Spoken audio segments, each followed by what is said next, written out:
السلام علیکم ورحمۃ اللہ وبرکاتہ۔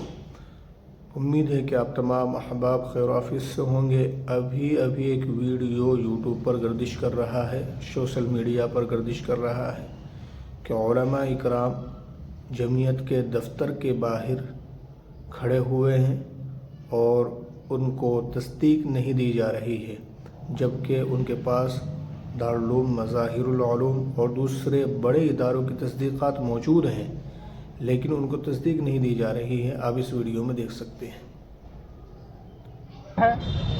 جو مدرسے کے جتنے کاغذات سرکاری ہوتا ہے وہ سارا سرکاری کاغذات میرے پاس موجود ہے۔ میرے مدرسے میں بچے ہیں کھانے والے 400، سارا کاغذات میرے پاس ہے۔ کیا چیز کی کمی ہے کہ آپ تصدیق نہیں دے رہے؟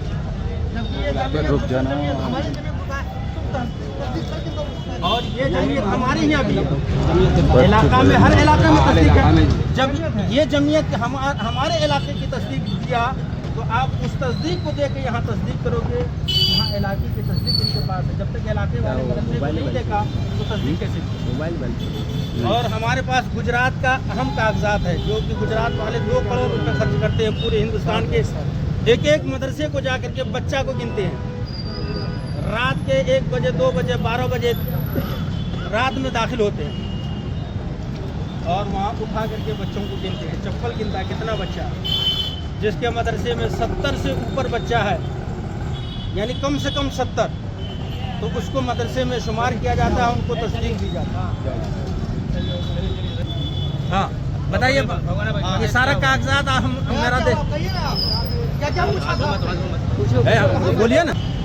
ارے ہم پورے کاغذات مدرسے کے دکھائے تھا، کیا کہتے ہیں اس میں پتیلا بھگونا سب چیز جتنا سب دکھانے کے باوجود بھی وہ بتا رہے کیا صحیح بھگونا تو ویسے رکھا ہوا، پیلا نہیں پڑا ہوا، کالا نہیں پڑا ہوا ہے۔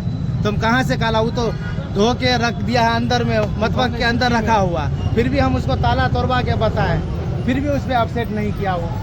جمعیت کے کیا نام ہے؟ تصدیق نہیں ملے گی۔ جمعیت کا نام کیا ہے جس کا بات کر رہے ہو؟ محمود مدنی۔ ہے یہ بات؟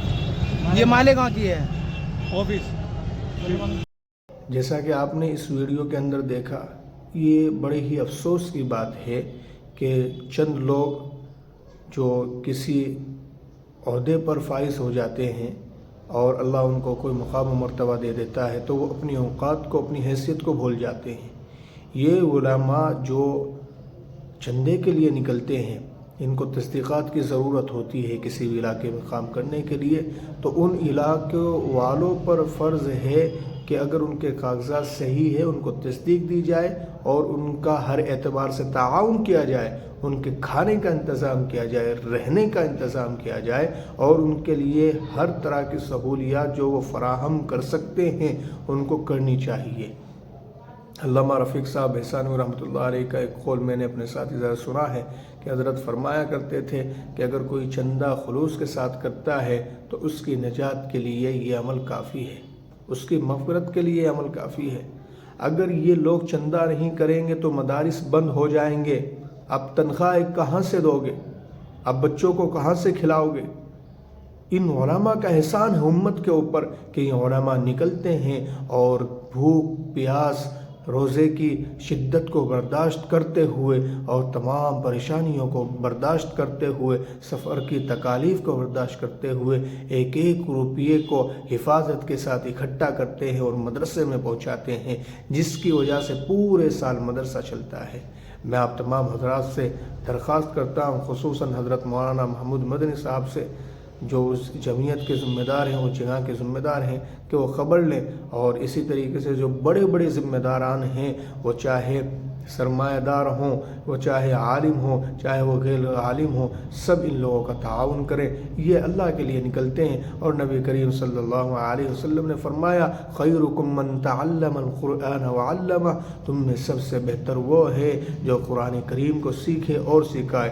اگر آپ کسی عالم کا، کسی سفیر کا تعاون کرتے ہیں اور اس کو ہر اعتبار سے سہولت دیتے ہیں تو آپ بھی اس جملے میں شامل ہو جاتے ہیں، خیرکم من تعلم القرآن وعلمہ، آپ بھی قرآن کریم کے سیکھنے والوں میں، سکھانے والوں میں شامل ہو جاتے ہیں۔ اور یہ چیز ایسی ہے جو صدقہ جاریہ بنتی ہے، قیامت تک آپ کے لیے صدقہ جاریہ بن جائے گی. آپ اس دنیا سے چلے جائیں گے لیکن یہ آپ کے لیے قرآن کریم کا ثواب ہمیشہ کے لیے جاری رہے گا, مرنے کے بعد بھی جاری رہے گا. تو اللہ کے واسطے ان چیزوں کو پہچانیں. اللہ تعالی ہمیں عمل کی توفیق عطا فرمائے.